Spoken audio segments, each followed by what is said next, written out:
Assembleia de Deus, Setor Santos Dumont 1. Uma igreja comprometida com a palavra de Deus. A verdade, nosso lema. A seriedade, nossa prática diária. A transparência, nossa marca. Assembleia de Deus, Setor Santos Dumont. Uma igreja séria para gente séria. Visite-nos, Rua 7, quadra 61, lote 11, Setor Santos Dumont.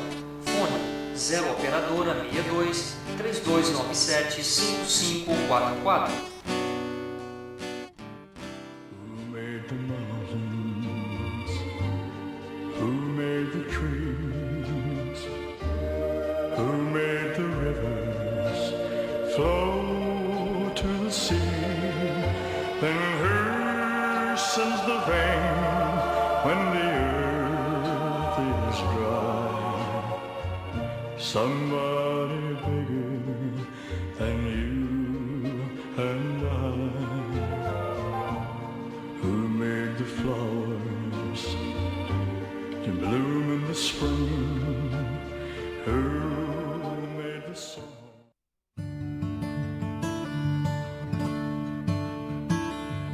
Great is thy faithfulness, O God my Father.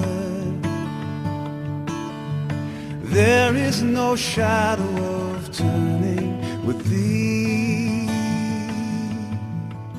Thou changest not, thy compassions they fail not. As thou hast been, thou forever will be. Great is thy faithfulness. Great is thy faithfulness. Morning by morning, new mercies I see. All I have needed, thy hand hath provided. Great is thy faithfulness, Lord, unto me.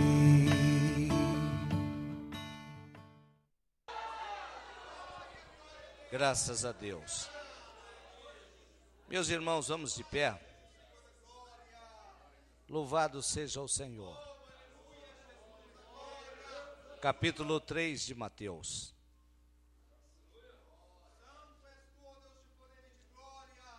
Glorificado seja o Senhor. Mateus capítulo 3, a partir do verso 1 até o verso 12.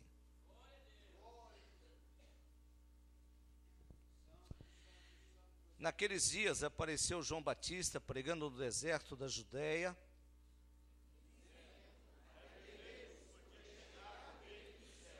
porque este é o anunciado pelo profeta Isaías, que disse: voz do que clama no deserto, preparai o caminho do Senhor, endireitai as suas veredas.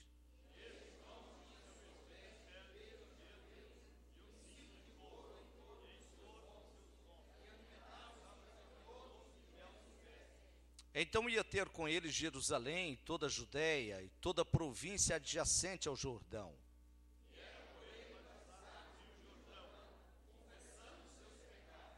E vendo ele muitos dos fariseus e dos saduceus que vinham ao seu batismo, dizia-lhes: raça de víboras, quem vos ensinou a fugir da ira futura? E não presumais de vós mesmos, dizendo: temos por pai a Abraão, porque eu vos digo que mesmo destas pedras Deus pode suscitar filhos a Abraão.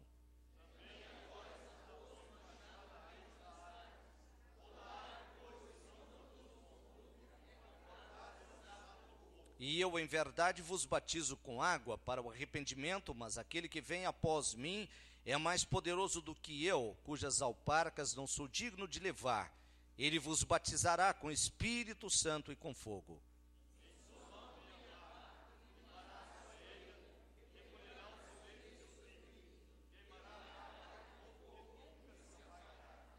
Amém. Os irmãos, tome os seus lugares. Meus irmãos, eu desejo nessa noite, se Deus for agraciado em nos abençoar e nos abrir a porta da palavra, desde que os irmãos estejam dispostos a cooperar com Deus e nos ajudar também na palavra dessa noite, tornando-se um tanto quanto sensíveis à voz do Espírito Santo, para que assim eu tenha ânimo e disposição para transmitir 2 ou 3 pontos desse texto que hoje invadiu o meu coração e trouxe-me uma alegria profunda ao lembrar-me dele, porque isso me fez recordar da valentia do ministério do profeta João Batista, dando o seu primeiro testemunho e sendo o primeiro a combater todas as hostes da maldade para fazer nascer o reino dos céus. Na verdade, João Batista é o grande precursor do reino dos céus. É ele que primeiramente anuncia o reino dos céus. E esta palavra que aqui nós acabamos de ler, ela nos traz, pelo menos trouxe ao meu coração, uma alegria muito grande, por saber que o nosso Deus não esquece o seu povo, não esquece o remanescente, não esquece o homem temente, por pior que esteja a sua situação e por mais profundo que ele esteja submergido em crises de todo gênero, e a mais difícil de todas é a crise espiritual, mas Deus jamais deixará o seu povo alheio ao conhecimento da sua palavra, e Ele sempre enviará algo que pode mudar a vida, que pode resgatar o homem e fazê-lo tornar ao seu estado inicial, onde Deus deseja que todos os seus filhos estão. Conforme muitos já disseram, Deus não é limitado por crises, Deus não conhece crises, Deus não conhece dificuldades, Deus não conhece barreiras, Deus não conhece sistemas, Deus não conhece poderes, Deus não conhece força que o faça parar nos seus intentos. E eu louvo a Deus, porque Deus sempre lutou com a minoria, mas Ele sempre alcançou a vitória esmagadora, como se com Ele estivesse a maioria. Ao olhar a Bíblia, ao voltar os olhos para a Bíblia, eu vejo as grandes façanhas de Deus, eu vejo o trabalhar de Deus, dentro de um aspecto que a nossa mente finita não pode conceber, essas grandes façanhas realizadas pelo Senhor. Eu acho interessante que Deus nunca levantou um homem qualquer em toda a história de Israel, em tempos de bonança, em tempos de obediência à sua palavra, em tempos de vidas consertadas. Mas eu sempre olho para a Bíblia e vejo Deus atuando na história do seu povo, no meio do seu povo, em épocas difíceis, demonstrando assim o seu amor, demonstrando assim a sua misericórdia, demonstrando dessa forma o seu coração aberto para trazer ao homem, para dar ao homem a oportunidade de escapar de tempos difíceis. Se o irmão Wellington puder me ajudar com esse som, que eu não sei se baixou, o que foi aí, mas senão daqui a pouco eu não estou falando mais nada. Se você baixou no meio aí, dá um jeito aí para mim, joga retorno, dá um jeito aí. Me deixou começando falando aqui com um som alto, depois abaixa e estoura a minha garganta, aí não aguento. Meus irmãos, o que eu acho interessante em Deus é que Deus sempre agiu de uma forma muito especial na história do seu povo. Todas as vezes em que o povo de Deus estava bem, as lideranças sumiam entre o povo. Não havia grandes lideranças, não havia líderes que despontavam ou que podem ser apontados na história do povo de Israel. na história do povo de Deus. Parece que líder e povo estavam vivendo de uma tal forma que não havia necessidade de levantar alguém como que tivesse uma característica de herói. Mas sempre que o povo mergulhava no pecado, sempre que o povo começava a afastar do caminho de Deus, lá estava Deus levantando, fazendo despontar alguém dentre a camada menos expressiva, e dava a este homem uma tonalidade tão pitoresca, que o fazia sobressaltar dentre todos os seus pares. Isso nós vemos na atuação de todos os profetas. Nós sempre vemos a atuação desses homens de uma maneira que pareciam verdadeiros malucos, homens que parece que eram tidos aos olhos da liderança legal constituída como verdadeiros subversivos da ordem, porque se levantavam de tal forma e se opunham ao transcorrer do povo na direção em que iam, e sempre apontavam na direção contrária, mostrando sempre para o povo que, embora os líderes os conduziam em uma direção, mas a direção de Deus, a direção de Jeová, estava na direção oposta, e não havia nada que os demolisse dos seus intentos de fazer parar o povo e de fazê-los retornar à comunhão com Jeová. Mas nós vemos isso sempre em tempos de crise. Agora, em todas essas coisas, nós devemos nos alegrar, nós devemos nos regozijar, porque embora foram momentos, épocas, anos, séculos difíceis na história do povo de Israel, mas foram épocas que deixaram grandes lições para nós outros que iríamos viver em tempos posteriores. E se observado os caminhos que foram tomados por tais pessoas e tais líderes, nós nunca precisaríamos tomar o caminho errado. Nós podemos andar guiados por essa grande bússola que é a palavra de Deus, por esse mapa que tem um único ponto que marca o alvo celestial. Nós não temos como errar, porque é uma luz forte que brilha, que refuge diante dos nossos olhos, e a Bíblia aponta bem para ele e diz: olhai para Jesus, autor e consumador da fé. Mas às vezes desprendemos os nossos olhos do alvo,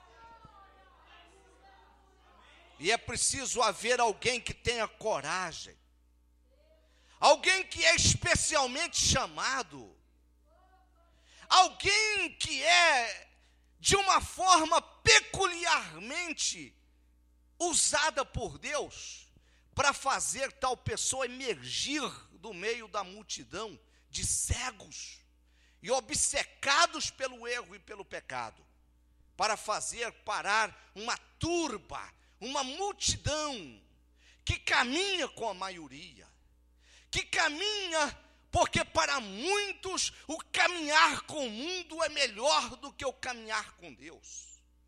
Porque para muitos os prazeres que o mundo oferece são melhores que os prazeres que a vida eterna tem reservado para todos nós. E é nessa visão, é nesse sentimento, é nessa recordação de fatos que o meu coração jubilou hoje de alegria ao lembrar desse texto de João Batista. Me fez lembrar esta palavra, que o povo de Israel havia mergulhado em um tempo de crises sem precedentes em toda a sua história. O povo de Deus, pela segunda vez, estava trilhando um caminho que os levaria a submergirem-se e se aprofundarem no pecado, de tal forma que levaria Deus a dizimar por completo o seu povo e afastá-los da sua presença, como ele havia feito na época dos piedosos do tempo de Noé. O povo de Israel, embora guiados por uma lei, embora guardiões da palavra que saíra da boca de Jeová, em um encontro muito especial no Monte Sinai, onde Deus fez um pacto com o povo, tendo Moisés como o mediador daquele pacto, em que levava as propostas de Deus para o povo e recebia do povo a resposta sim para Deus. E ali selou-se um pacto que teria consequências eternas desde que o povo andasse nos caminhos da lei. Um dos aspectos condicionais da lei que Deus havia colocado para o seu povo era que eles não tivessem comunhão com as nações que estavam ao redor. Era que eles não procedessem da forma como todos os povos em que eles estavam inseridos no contexto geofísico. Entretanto, embora o povo havia dito sim, mas com o passar do tempo, com o endurecimento do coração por causa do mundo e seus prazeres, o povo de Israel esqueceu-se da lei do Senhor. Embora advertido por todos os profetas que Deus havia levantado, e ele chegou a denunciar dizendo que sobre e para o seu povo, ele havia despertado profetas, levantando e madrugando, e profetizando ao povo para emendarem-se do caminho. Mas por maior que fosse a insistência de Deus, o povo mais se afastava do caminho, obstinados pelo prazer, pela concupiscência inata à natureza do homem. A tal ponto que a crise foi estampada sem precedentes na história. Aqui o apóstolo Paulo chegou a reconhecer como o tempo da plenitude, quando ele fala que Cristo veio, nascido de mulher, na plenitude dos tempos. Ele não está dizendo que era o tempo áureo da vida do mundo, senão no aspecto negativo, a plenitude da negatividade, o pior tempo da humanidade, o tempo de mais profunda crise, o tempo de maior rebelião do povo, o tempo de maior desesperança para quem esperava manter comunhão com Jeová. A corrupção havia se generalizado em Israel. Toda a corte ritualística e religiosa de Israel havia mergulhado nos pactos mais espúrios e mais vergonhosos entre a religião e a política nos tempos que o Senhor Jesus Cristo veio ao mundo. De tal forma que Jeová, olhando para o mundo, percebeu que não havia outra coisa a fazer senão ele próprio descer aqui para resolver a crise que era sem precedentes na história.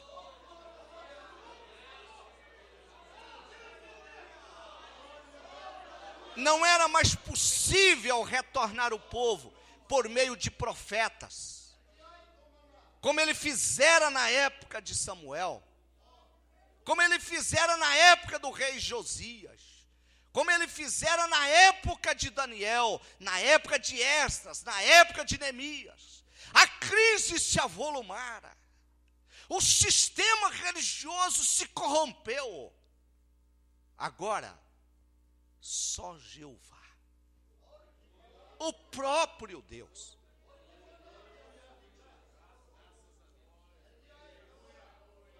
um homem comum não conseguiria restabelecer a ordem.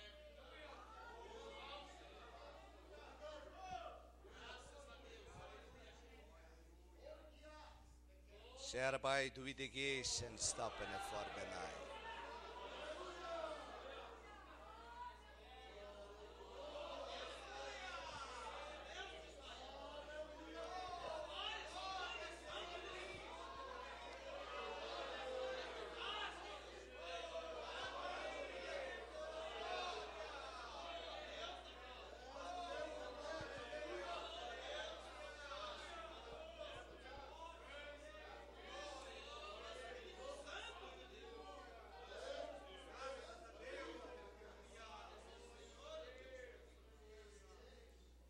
Mas, meus irmãos, o que me fez hoje fascinar pelas lembranças desse texto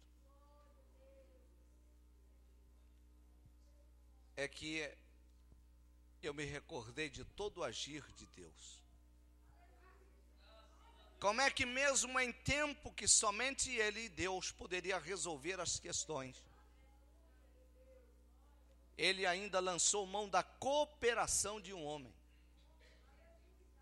Isso me faz ver com lucidez, de forma clara,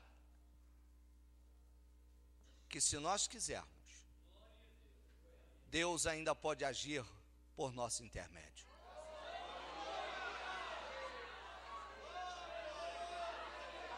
Isso me faz sentir que se nós tivermos disposição, Deus ainda pode nos usar para fazer aplacar a ira dos demônios que vêm sobre o mundo e poderemos dissipar a crise, se não do mundo, mas ao nosso redor, onde plantarmos a planta dos nossos pés.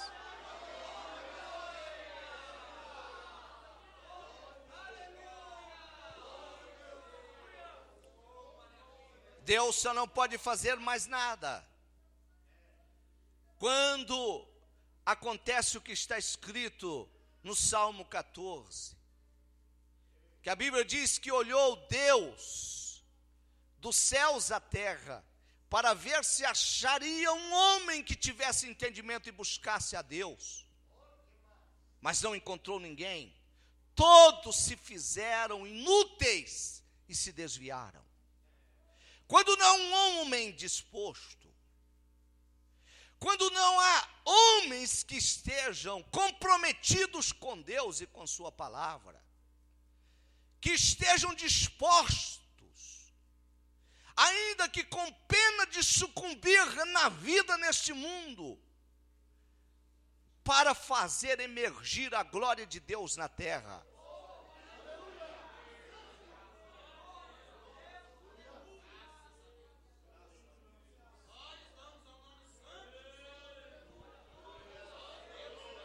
Nós não veremos o restabelecimento da ordem e não veremos o operar de Deus nesse mundo. Mas se nós quisermos, se nós nos enchermos da força de Deus, se nós tomarmos por alicerce da nossa fé a palavra da verdade, se assentarmos como base para a nossa coragem a palavra do Senhor Jesus Cristo, que diz: não temais aos homens, que embora possam matar o corpo, mas nada podem fazer com a alma. Antes temei a Deus, que depois de matar o corpo tem poder para lançar a alma no inferno.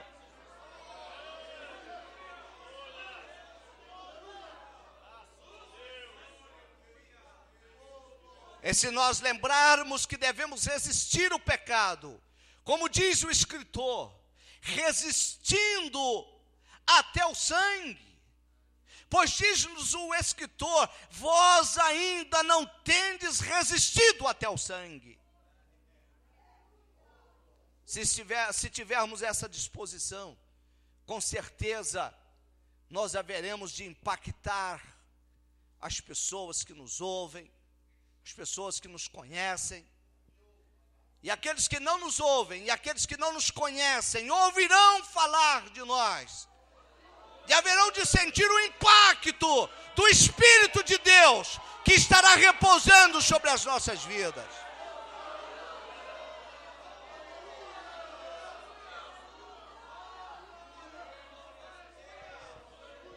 Mas é preciso se tornar homens e mulheres de Deus, comprometidos com uma fé genuína, não com uma fé vacilante, hipócrita e incrédula, como era a dos escribas, fariseus e saduceus, a cúpula da religiosidade. Enquanto os fariseus, formalistas e legalistas, armavam fardos pesados e impunham sobre as costas dos pobres peregrinos que desejavam chegar ao céu, mas eles mesmos tinham apenas um véu que transparecia uma santidade que não parecia, que não era real e verdadeira. Por outro lado, havia os saduceus incrédulos, que não acreditavam sequer na vida eterna que pregavam.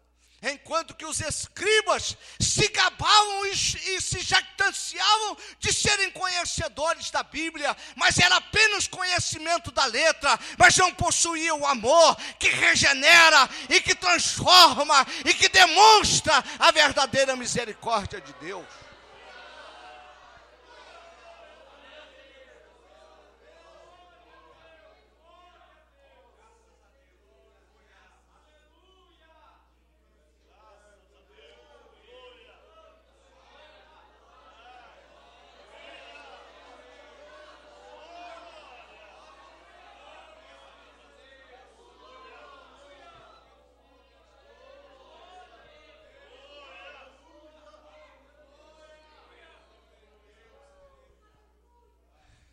Meus irmãos,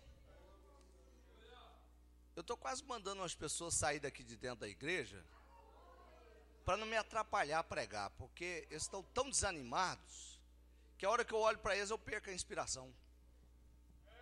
Eu estou quase pedindo para sair. Não, vai lá para fora. Quem sabe abre a cantina. Cadê as irmãs da cantina? Quem sabe já está lá, já abre a cantina, já vai atendendo esse povo desanimado que está aqui, já chama lá para fora. Os diáconos, dão uma olhada para mim. Vocês veem gente desanimada, você já chama e leva lá para a cantina. Dá uma água para eles, com sal, para levantar a pressão. Estão me atrapalhando aqui dentro. Não, eu estou falando verdade. Estão me atrapalhando aqui dentro. Aliás, não atrapalhando a mim, mas atrapalhando ao Espírito de Deus, que quer trazer uma mensagem. Uma mensagem comprometida com a palavra.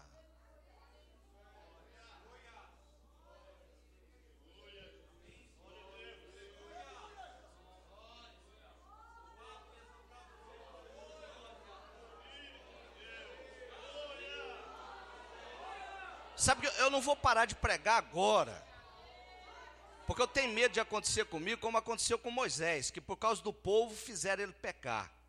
E eu tenho medo de parar de pregar aqui agora, porque já por 2 vezes eu me dei vontade de fechar a Bíblia e falar, não vou pregar mais não. E Deus se agradar comigo.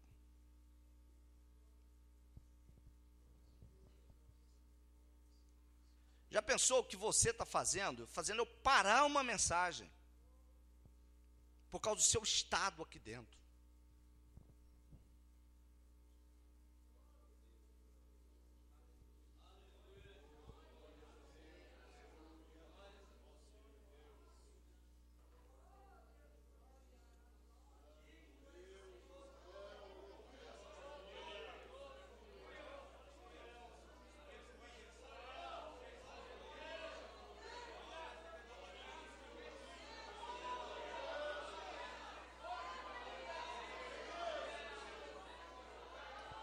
Mas graças a Deus,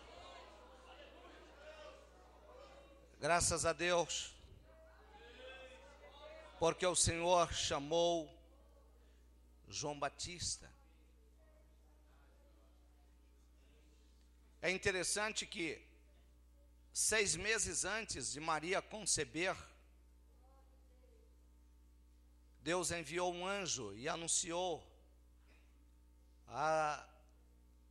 a mãe de Zacarias, a mãe de João Batista, que ela teria um filho. Disse o nome dele e disse o ministério. Esse moço seria um nazireu de Deus. Esse moço era um separado do Senhor. Esse moço era alguém a quem Jeová havia apontado para ele o dedo e chamado para ser o precursor do Messias, o resistidor de crises, aquele que seria odiado pela elite, mas seria admirado pelas miríades celestiais.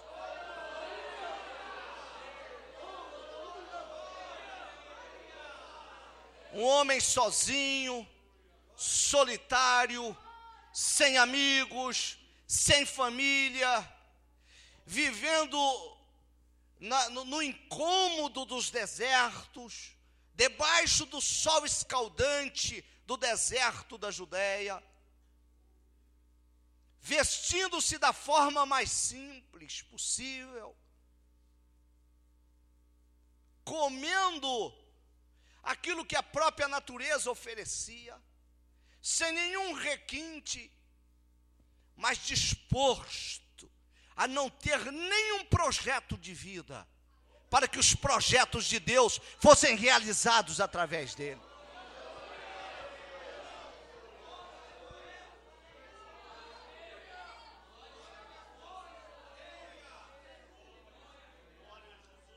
Sem projeto de casamento, sem projeto de escola,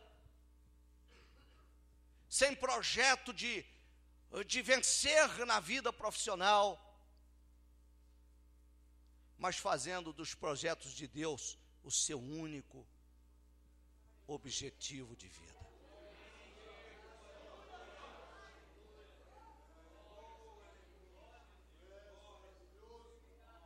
É bonito ver a história de João Batista. Pensar na vida desse homem, que na realidade nos faz alegrar, ou que nós nos alegramos, deveria nos fazer envergonhar, por saber que, lamentavelmente, não se destaca uma meia dúzia, uma cidade, uma igreja inteira, que tem a mesma disposição de tais homens. É sempre um fazendo por todos.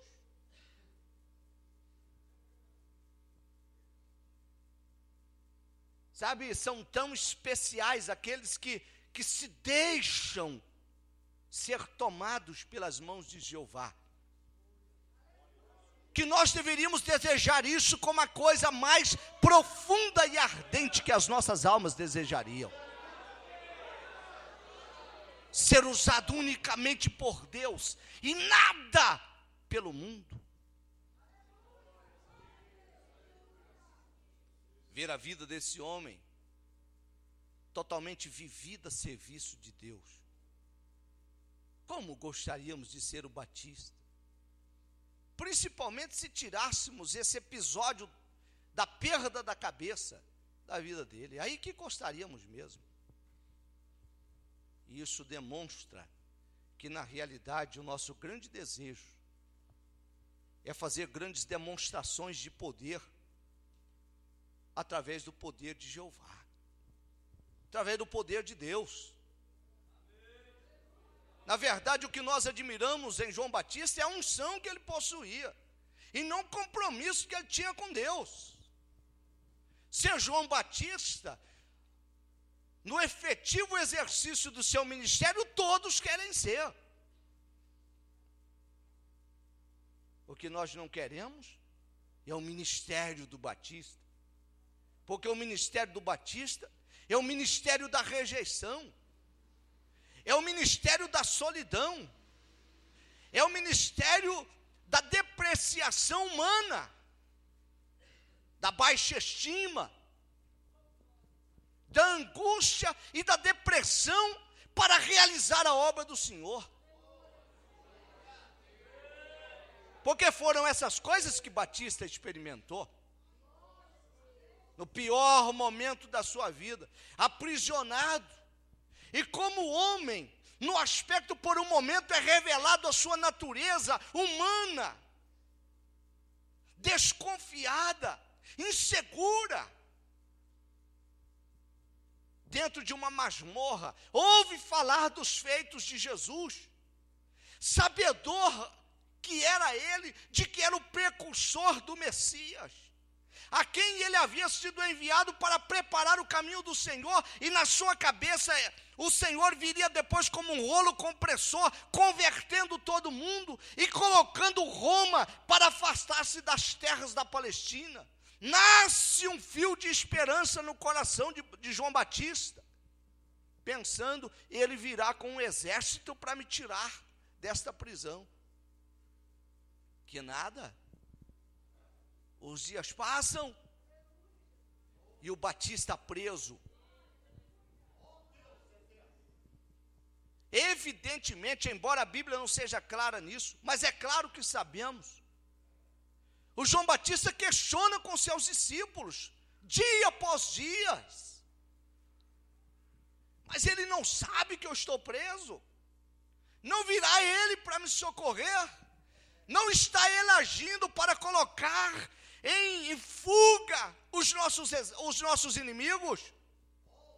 E a informação sempre negativa, não. A mensagem dele é: vinde a mim os cansados e oprimidos, é bem-aventurados os pobres, porque deles é o reino dos céus. E parece que ele não está preocupado com você aqui, não. Isso gera no Batista uma depressão muito grande.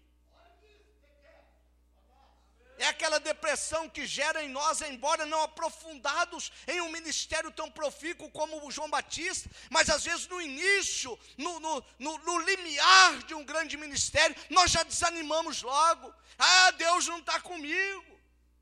Ah, se Deus estivesse comigo, seria diferente, tais fatos não teriam vindo sobre mim. Mas nós esquecemos que João Batista foi chamado desde o ventre da mãe, para ser a voz do que clama no deserto. Ele foi preso. E ele sabia que ele estava preso. Mas ele não moveu um dedo para retirá-lo da prisão. Pelo contrário, onisciente que era, sabia que João Batista estava com os dias contados. Mas tal qual João Batista, todos nós temos um tempo útil de ministério, que o que importa não é a extensão do que vivemos, mas é a completude com que nós completamos o ministério que Deus tem a cada um de nós.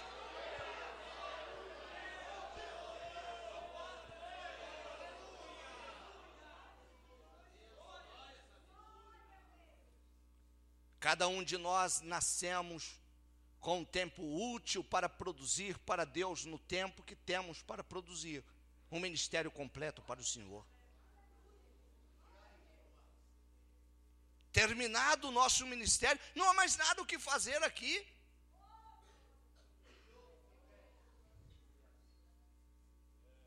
Deus é fiel.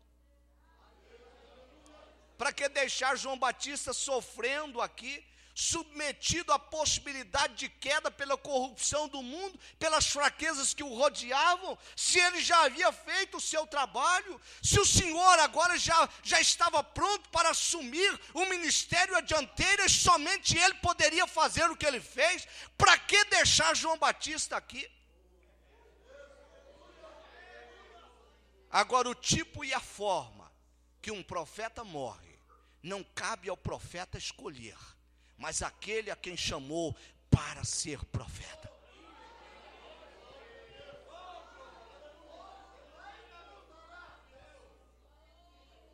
João Batista, submetido a essa pressão da incredulidade que é natural do ser humano, chama 2 discípulos e manda-os àquele a quem ele esperava que fosse o Salvador do mundo, e que ele próprio havia proclamado que seria o Cordeiro de Deus. Pergunte a ele se é ele mesmo, ou se nós devemos esperar outro. É claro que isso talvez para nós que não somos bastante observadores da Bíblia, ou que às vezes nem conhecemos a Bíblia, não sabemos o que estava por detrás do coração de João Batista, a angústia, sabedor que era de que a sua situação se agravara perante Pilato, perante Herodes, cuja sentença já estava a ser decretada a qualquer instante. O instinto de sobrevivência era tão natural na vida de João Batista quanto na minha vida, quanto na vida de qualquer de nós. O seu desejo de liberdade, de sair daquela prisão, de demonstrar o poder de Deus. Todas essas coisas passavam pela cabeça de João Batista. E ele queria saber se o Messias não iria fazer nada por ele. É quando perguntam ao Messias: o nosso mestre mandou perguntar-te: és tu aquele que havias de vir, ou devemos esperar outro? A Bíblia nos diz que Jesus não lhe dá a resposta de uma forma incisiva, mas diz a eles para que esperassem e observassem, e começou a curar os cegos, a limpar os leprosos,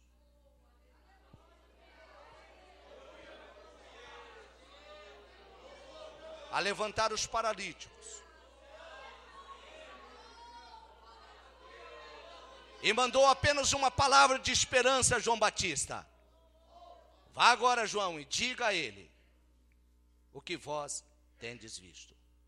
Diga, João, os cegos veem, os surdos ouvem, os paralíticos são curados, e aos pobres é anunciado o reino dos céus. Ele estava querendo dizer: diga isso para o João Batista, e ele será curado da sua depressão, ele será curado da sua incredulidade, e voltará à plenitude da confiança no Deus que o chamou. Ele estará pronto para enfrentar a morte, ele estará pronto para a sua última etapa, dar o grande testemunho diante de Herodes, de um homem que não se acovarda, mas morre como profeta de Deus.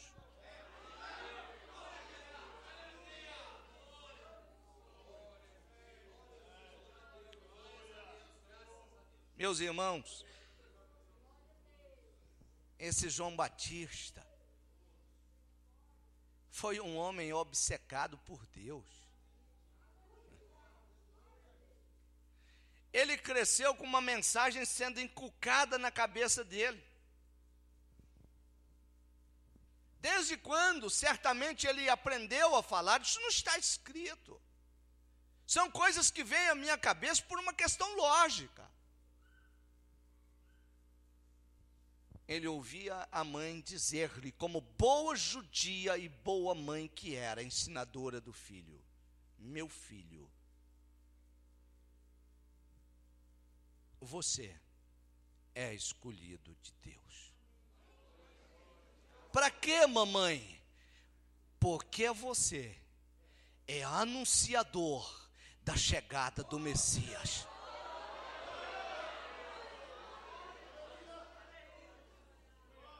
Daí uns dias o menino esquecia e voltava: mamãe, o que eu vou ser mesmo quando eu crescer? Engenheiro? Médico? O que você tem inculcado na cabeça do seu filho? Você quer que o seu filho seja médico, engenheiro, advogado, ou você quer que ele seja profeta?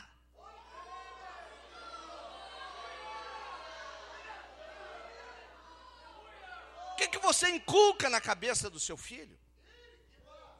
O que você ensina o seu filho? mamãe, o que eu vou ser mesmo? Meu filho, você vai ser muito importante. É, mamãe. Eu vou ser rabi? Não, meu filho. Você vai ser só uma voz. Só uma voz, mamãe? É. E tem uma, meu filho, a voz não será sua. Você é apenas a voz do que clama no deserto.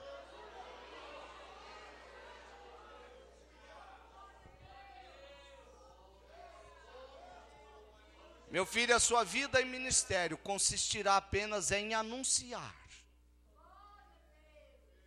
que após você virá alguém maior que você, que tem poder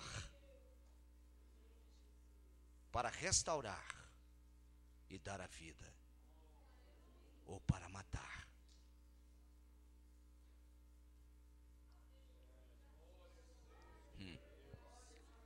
João Batista cresce com essa mensagem da mãe: eu sou a voz do que clama no deserto. Tanto é que um dia foram perguntar para ele: és tu o profeta? Não. És tu o Messias? Não. Então quem és tu? Eu sou a voz do que clama no deserto.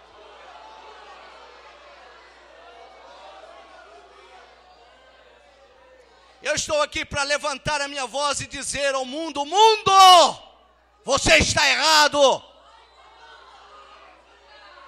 Religiosos fariseus, vocês estão errados. Saduceus incrédulos, vocês têm como destino certo o inferno.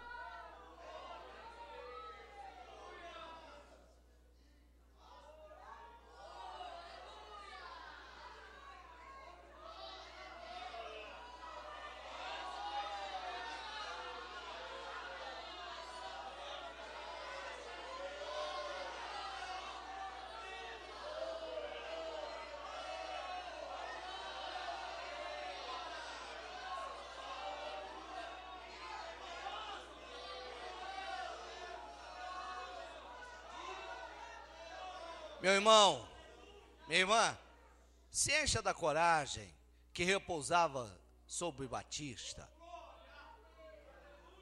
e comece a clamar contra o mundo, comece a clamar contra o pecado, contra essa raça de víboras que te induz ao pecado. Faça como disse João Batista quando os via vindo ao seu encontro: raça de víboras, quem vos induziu a fugir da ira futura? É hora de nós levantarmos a voz e dizer a esses religiosos hipócritas e falsos de hoje, que estampam o nome de crentes evangélicos, mas que estão na verdade causando uma verdadeira crise sem precedentes na história da igreja cristã, e dizermos a eles: raça de víboras, raça de fariseus, raça de saduceus.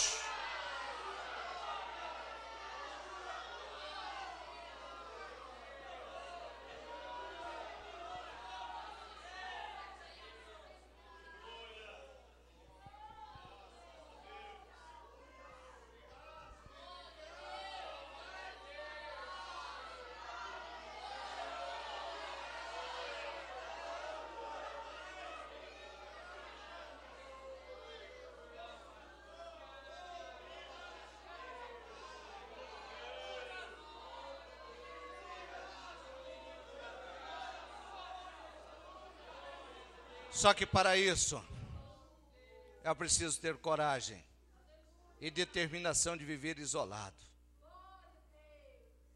O grande problema dessa raça de víboras, que são alimentados e gerados por um bando de pregadores falsos que adulteram a palavra, porque na realidade tais pregadores trazem a glória toda para eles próprios. Eles não têm a disposição de assumir por inteiro as consequências de um ministério de denúncia. E eles querem viver ladeados de amigos e de comparsas da fé. E por causa disso, a igreja do Senhor está sendo arrastada para um labirinto sem fim e um lodaçal de pecados. E é por isso que o mundo hoje não acredita mais na fé do crente. Não acredita mais que há crentes verdadeiros e santos. Não acredita mais na vida de honestidade de uma mulher cristã. Não acredita mais na possibilidade de ter um pastor que é verdadeiro homem comprometido com os céus e com a palavra do Senhor. Porque o que conhecem são mercenários e falsários da palavra.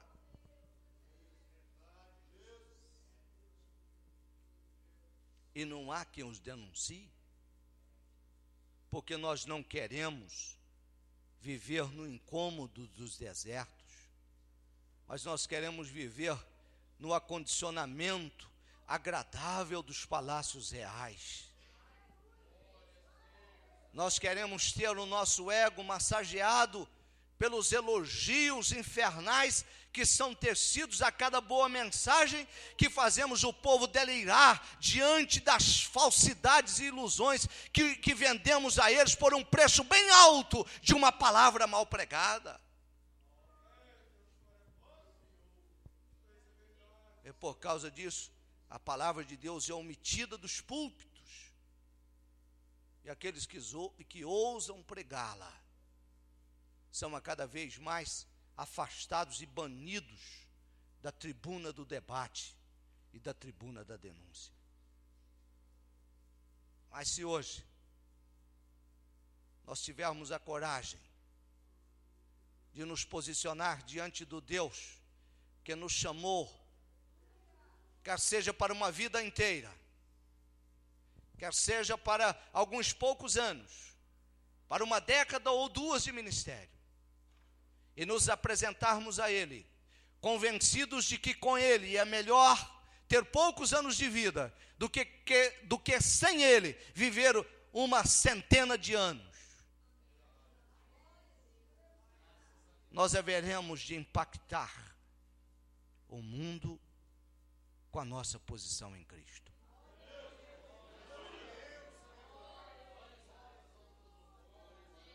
E aonde quer que formos,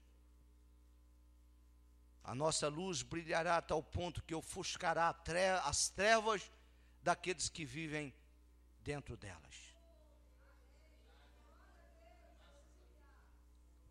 Poderemos até ser encerrados nas prisões dos Herodes, que são muitos que estão por aí, nos seus banquetes e nos seus aniversários, com as suas enteadas prostitutas e dançarinas.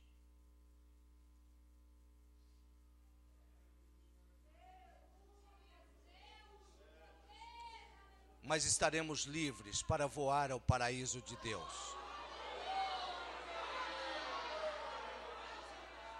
Aleluia!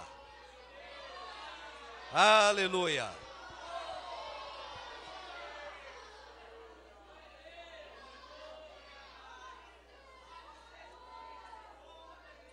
A cada dia mais eu estou convencido de que eu preciso me encher do Espírito que repousava sobre João Batista. A cada dia eu me encho mais do desejo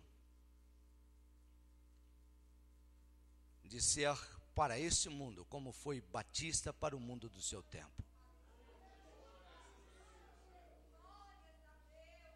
A cada dia eu me preparo psicologicamente para enfrentar os desertos da solidão e do desprezo. Mas para experimentar as visões de Deus, que fazem conhecer o Cristo em uma forma corpórea, que representa o Espírito Santo, que vislumbre aos meus olhos e que trazem profunda alegria no meu coração, e que eu possa dizer como Batista, que Ele cresça em minha vida e que eu diminua cada vez mais. Oh, aleluia. Tcherabacai suribiantes. Saldo videguei sen stalpenefor benai.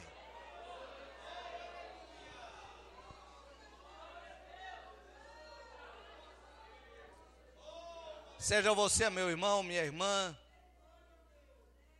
como a voz do que clama no deserto.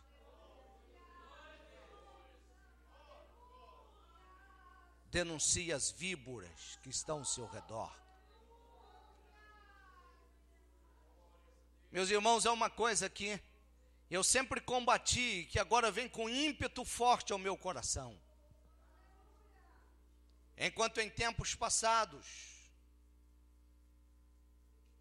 eu sempre dissera aos irmãos, deixai as questões loucas e deixai que tais evangélicos e neopentecostais sigam a sua caminhada e fuja deles e abstenham-se de discutirem, de denunciarem.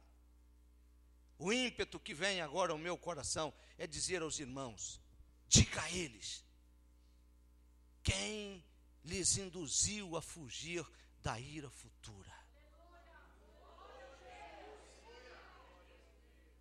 E da forma como nos combatem, combatamos-los.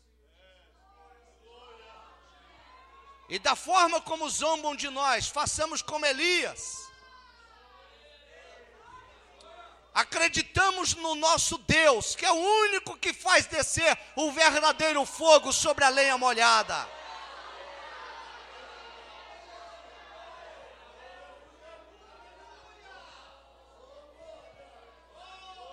Não temamos mais a fúria do rei que domina sobre eles. Mas sejamos denunciadores do erro e do pecado. Dizendo, o nosso Deus o julgará, porque na mão dele está o machado que coloca-se à raiz da planta. E ele cortará toda árvore que não produz bom fruto. E vós, neopentecostais, produzi frutos, mas são frutos amargos e podres, que tem contaminado a igreja do verdadeiro Deus, do Deus vivo, trazendo essa praga daninha, que devemos rejeitar, porque o Espírito de Deus está sobre nós.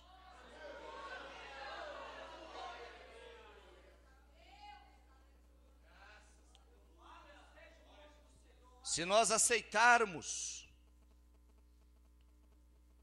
que tais religiosos, tidos hoje como evangélicos, estão certos, nós estaremos condenando 1950 anos de cristianismo bem vivido,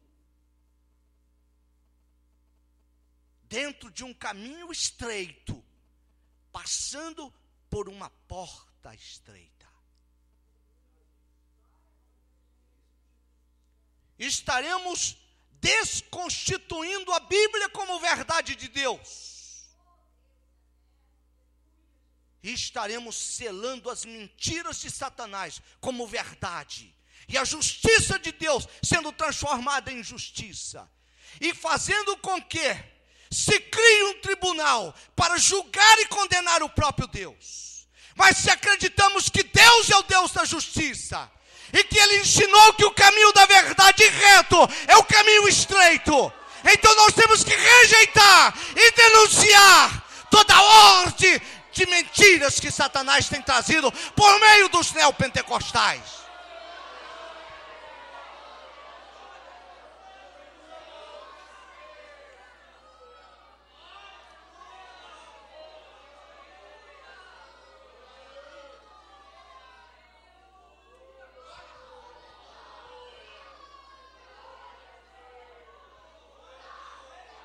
Cherabai duidegei sen stalpenefor benai.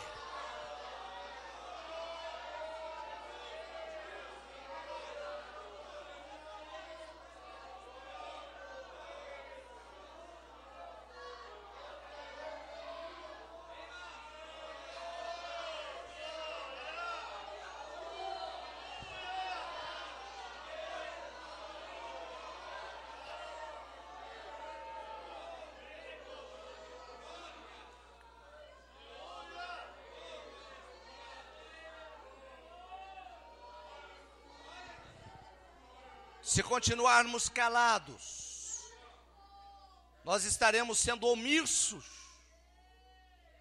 ao desempenho do ministério ao qual Deus nos chamou e nos plantou no presente momento, acreditando que eu e você tínhamos força espiritual, moral e ética para resistir com resignação a toda mentira e a toda injustiça de Satanás.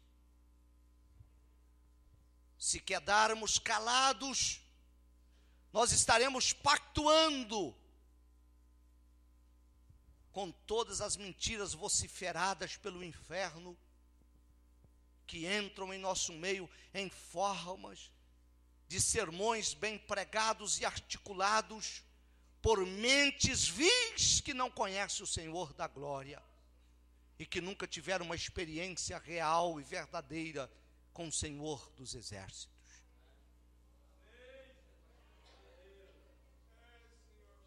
Se nos omitirmos de falar agora, corremos o risco de Deus riscar o nosso nome no livro da vida, pois diz ele na sua palavra que se o justo recuar, a sua alma não terá prazer nele.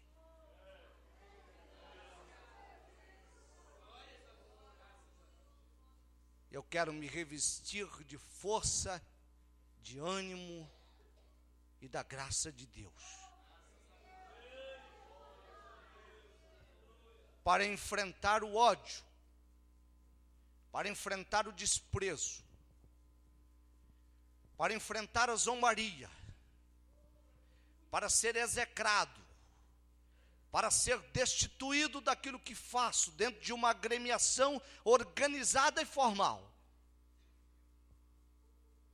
para começar os meus gritos nos vales, montanhas e desertos deste mundo, aonde muitos com certeza haverão de ouvir o eco da minha voz, que haverá de reverberar por meio das ondas que serão levadas pelos ventos, para ouvir que Deus é o mesmo ontem, hoje e para sempre. Que a sua verdade não muda. Que Ele é o Deus da santidade e exige que os seus seguidores sejam santos. E é o Deus que repudia a imoralidade. E é o Deus que abomina o pecado, a instituição do mal e toda desagregação da unidade do povo dele.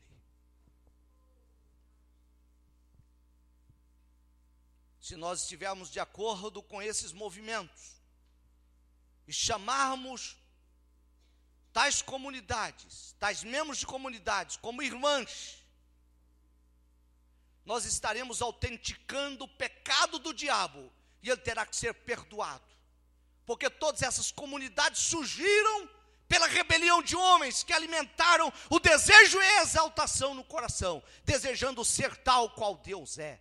Tanto é que muitos já se auto-intitulam como apóstolos do Senhor, quando Deus nunca os chamou e nunca os conheceu, porque não tiveram verdadeira e genuína conversão.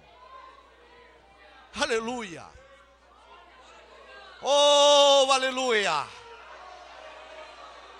Oh, aleluia! Aleluia!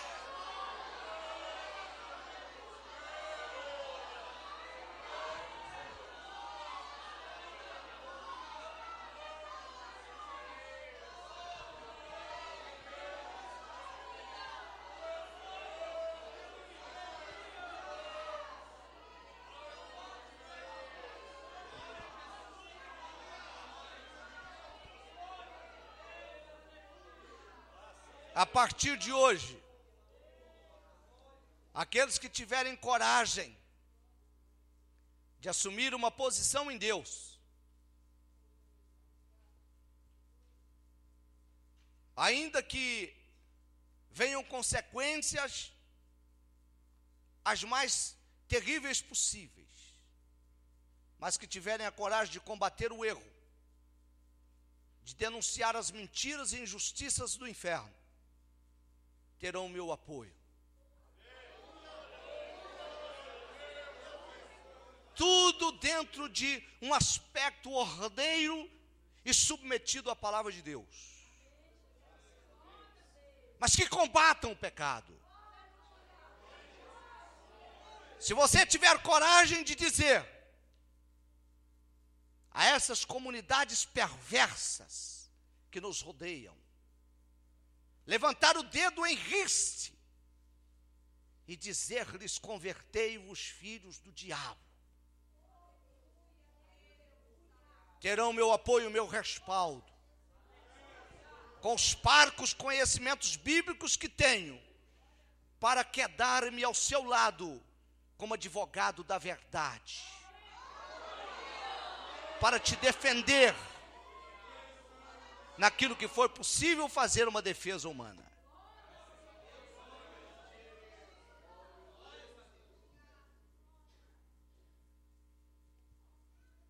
Mas não recomendo que faça isso àqueles que não têm disposição de sofrer,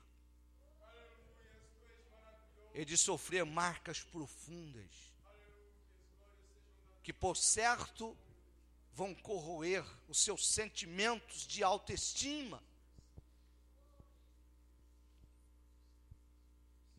porque não são todos que suportam o desprezo, as afrontas, as zombarias, as críticas e as perseguições. Mas tem alguns Ribamar da vida, que se deixar falar é um estrondo, irmão.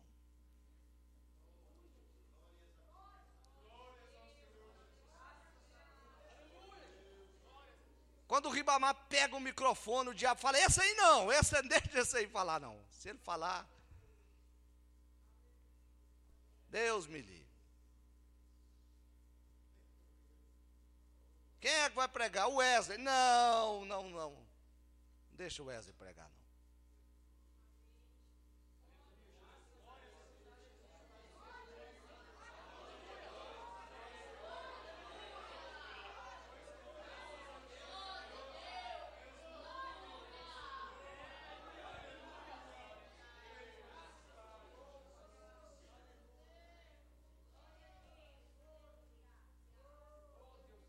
Ribamar é testemunha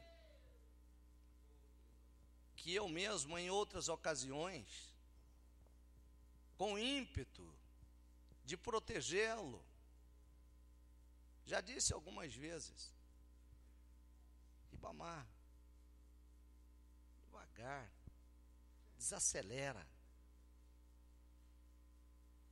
Mas hoje, Ribamar, eu vou dizer para você: Ribamar, turbina.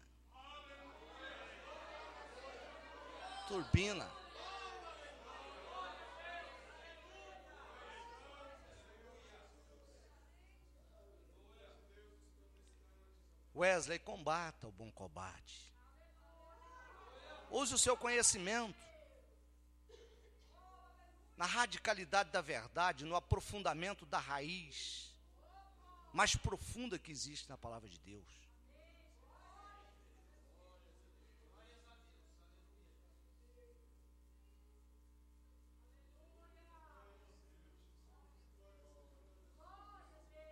Sejamos homens que compreendamos a razão por que estamos aqui.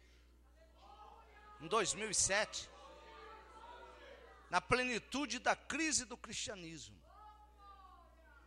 é porque Deus acreditava que as senhoras, mulheres dessa igreja, quem Ele trouxe para cá, haveria de suportar todo o desprezo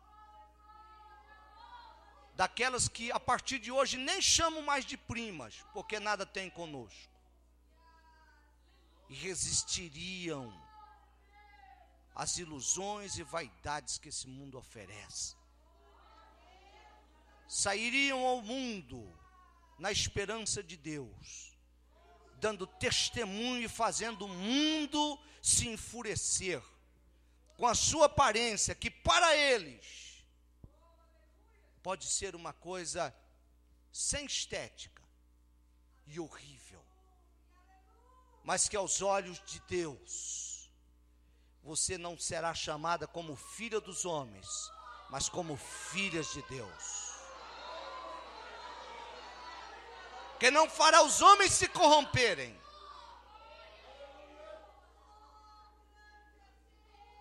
mas que serão transformadas em santas mulheres de Deus.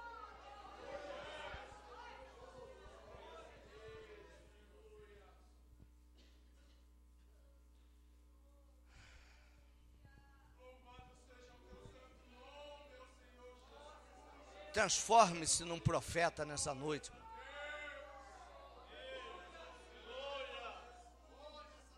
Transforme-se numa profetisa nessa noite, meu irmão.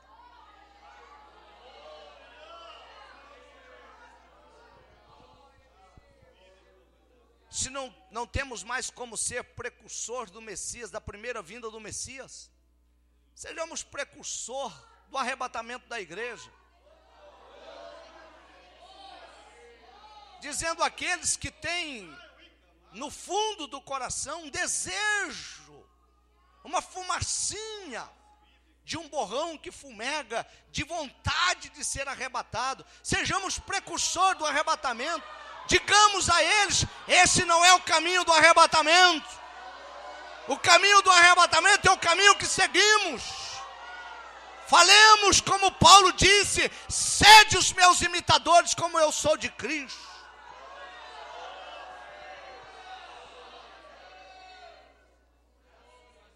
Rompamos com todas as forças e cadeias da religiosidade que nos prendem, com todas as amarras filosóficas e teológicas que nos embaraçam, e ostentemos unicamente a palavra de Deus que dá liberdade ao homem aprisionado pelo pecado e pelas ilusões deste mundo.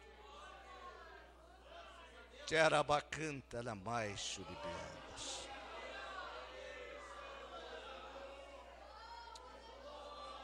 Herbei suidegation stoppen for benai.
Xerabacanta na mais suribiandas. Aldecanta labai suribiandas.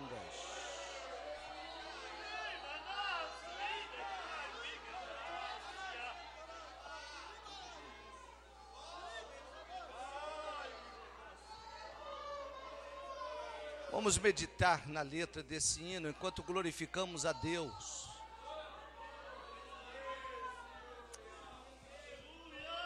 Às vezes, pensamos que somos vasos perfeitos, mas precisa que Deus nos quebre, faça de novo.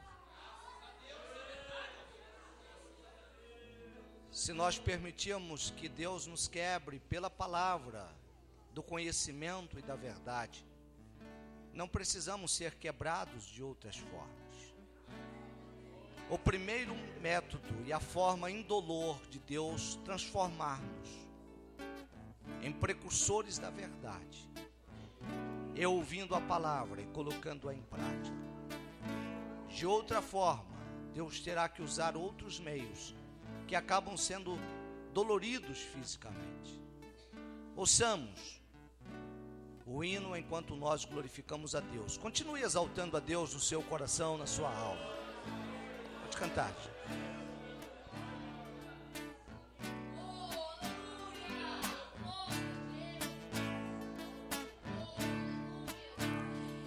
Eu desci até a casa do oleiro e confesso que muito me admirei. O oleiro em suas rodas trabalhava, eu atento observava os lindos vasos que ele fez. Mas uma coisa eu não pude entender, para mim o vaso era perfeitíssimo. O oleiro achou defeito no vaso, quebrou e amassou o barro e fez um vaso mais bonito. Só então é que eu pude entender